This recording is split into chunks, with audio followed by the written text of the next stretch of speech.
Okay, folks, I'm joined now with Mr. Joseph McMoneagle. For anyone who doesn't know this man, Joseph has 42 years of professional expertise in research and development in numerous multi-level technical systems, the paranormal and the social sciences. He is a published author, script writer, and retired U.S. Army Chief Warrant Officer. Currently, he's the owner and executive director of Intuitive Intelligence Applications.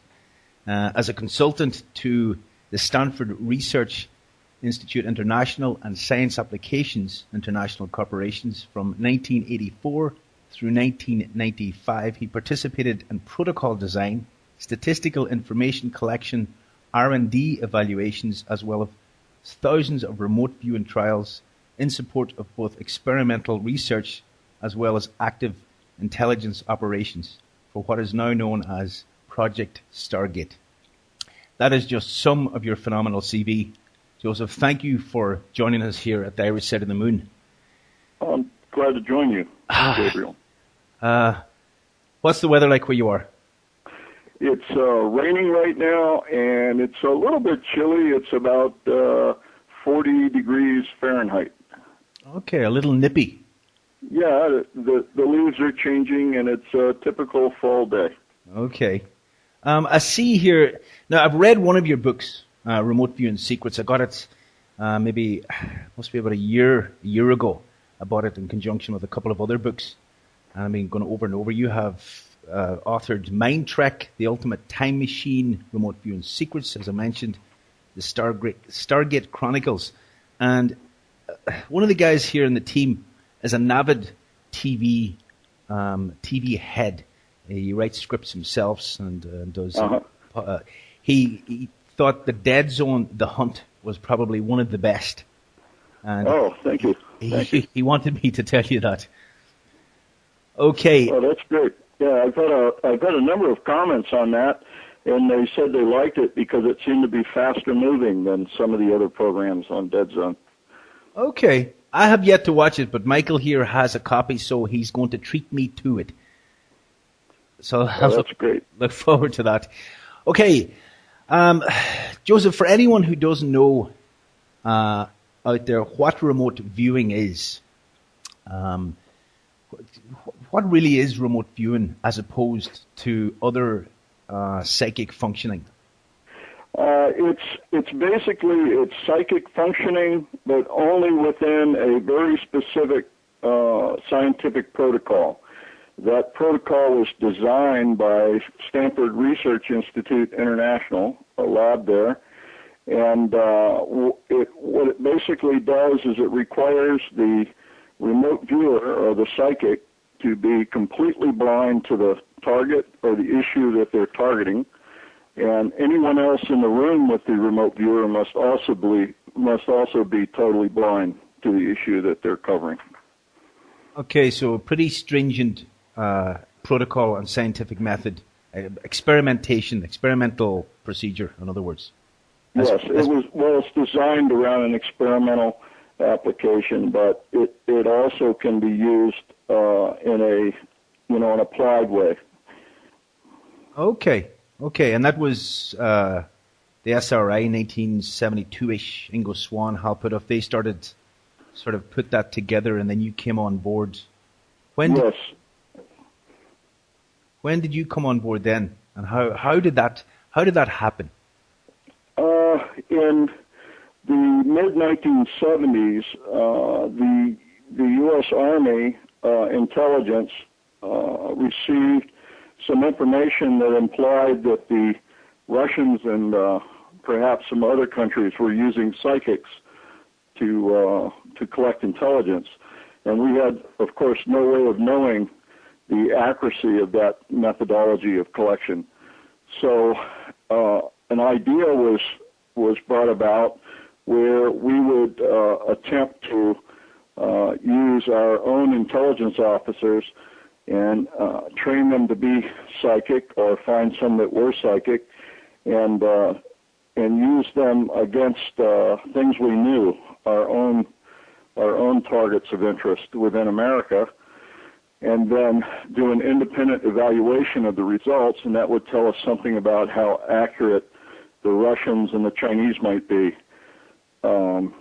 In October of 1978, when they decided to begin that program, I was the first one that was selected based on interviews and sent to SRI for training. Actually, that training consisted of testing mostly, and it was determined that I was very psychic, and so I was ushered into the program, into the volunteer program.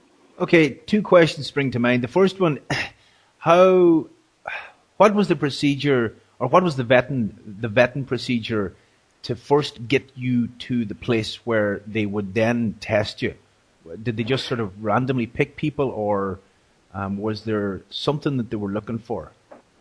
No, what they decided was it would be extremely difficult to ask someone to just voluntarily come into the program, not knowing whether or not they were psychic, or at least not knowing the degree to which they were psychic. So what they did is they did a review of the personnel records and determined that people who did certain kinds of jobs were probably at more risk, or probably doing jobs that were more difficult than the average. And those who were successful all the time, or who seemed to avoid difficulties in doing those jobs within the intelligence field, must either be exceptionally lucky or probably psychic. And once they determined who those people might be, they would then send them to SRI, where they would be actually tested by being forced to do double-blind remote viewings. That was basically the methodology of selection. Okay, so basically you managed to not get shot in places where you should have been shot. No, I'm not being flippant here, but you were out in missions or in situations that were high risk, and yet you came through them unscathed time and time again. So a little flag went up. Would that be a fair enough assessment? Basically, yes. And so what occurred is, based on the fact that I had displayed the ability to be in the right place more times than I was in the wrong place, I was brought into the program and sent to SRI, where they tested me by having me exposed to 6 remote viewings, double-blind remote viewings. In my testing, I was able to provide 5 near-perfect results and 1 almost perfect result. So as a result, I was recruited. Okay. So that was the test, and once they got you there. Now, a little sidebar. When I knew I was going to be interviewing you, I've been wanting to interview with you for a while. So remote viewing is something that's very intriguing to me. And a couple of nights ago, I getting cozy in bed, and I thought I wasn't really planning to remote view or use any psychic function or anything. I just got really comfortable, and I thought, let me see if I can reach out. So I reached out, and I'll describe what I've seen. Now you can wait to the end, and you can then give me a score of 0 to whatever. Okay. I zoned in, and I seen you sitting in front of a computer. It was a flat screen computer, and in front of you, up just above your eye level, was a picture of JFK. You were sitting on a swivel chair. It was an old-fashioned swivel chair with a central column and then 5 horizontal legs, horizontal platforms at the bottom with the rollers, and a leather backing, the old-fashioned leather backing stud. Bookcase was either to your left or behind you, and on the bookcase was a Charles Darwin, one of the Charles Darwin's book, and there was a mug with Dad written on it. Now, did I actually do any remote viewing, or was that my imagination?